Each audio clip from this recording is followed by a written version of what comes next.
Friends, இதே முறையில் முட்டையை வேக வைத்து எடுத்தோம் என்றால் மிக அருமையாக இருக்கும். ஃப்ரெண்ட்ஸ், நாம் முட்டையை உடையாமல் வேக வைக்கும் முறையை பார்ப்போம். நாம் 2 முட்டை வேக வைப்பதற்கு இந்த அளவு பாத்திரத்தில் தண்ணீர் எடுத்து விடலாம். தண்ணீர் இந்த அளவு கொதிக்கவும் முட்டையை மெதுவாக சேர்த்து விடலாம். முட்டையை சேர்த்த பின் 1 ஸ்பூன் எண்ணெய் சேர்த்து விடலாம். நாம் எண்ணெய் சேர்த்து வேக வைப்பதால் முட்டை உடையாமல் அருமையாக வரும்.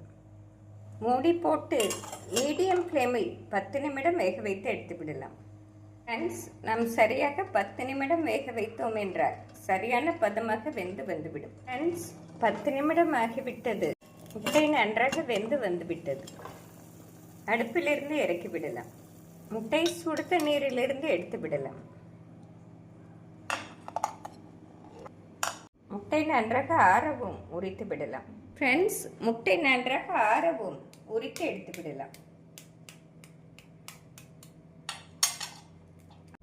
முட்டை நன்றாக ஆறவும் உரித்தால் தான் நன்றாக உரிக்க வரும்.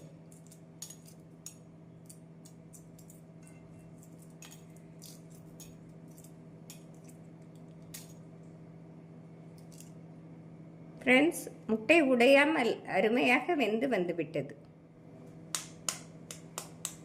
ஃப்ரெண்ட்ஸ், முட்டை அருமையாக ரெடியாகிவிட்டது. நாம் இதே முறையில் எண்ணெய் சேர்த்து வேக வைத்தோம் என்றால் சரியான பதமாக வந்துவிடும். நாம் அதிக அளவு முட்டை வேக வைத்தாலும் பெரிய பாத்திரத்தில் இதே போல் தண்ணீர் கொதித்து வரவும் 2 ஸ்பூன் எண்ணெய் சேர்த்து வேக வைத்து எடுத்து விடலாம். நாம் மிதமான தீயில் 10 நிமிடம் வேக வைத்தாலே சரியான பதமாக வந்துவிடும். பொதுவாக நம்மில் பலருக்கு முட்டை வேக வைக்கும் பொழுது சரியான பதம் இல்லாமல் வெள்ளைக்கரு மஞ்சள் கரு தனியாக பிரிந்து வந்துவிடும். நாம் இதே போல் வேக வைத்தோம் என்றால் மிக அருமையாக ரெடியாகிவிடும். குழந்தைகள் லஞ்ச் பாக்ஸ் பேக் செய்யும் பொழுது இதே போல் வேக வைத்தோம் என்றால் மிக எளிதாக வேக வைத்து கொடுத்து விடலாம். ஃப்ரெண்ட்ஸ், இதே முறையில் முட்டையை வேக வைத்து எப்படி இருக்கிறது என்று கூறுங்கள். Thank you friends.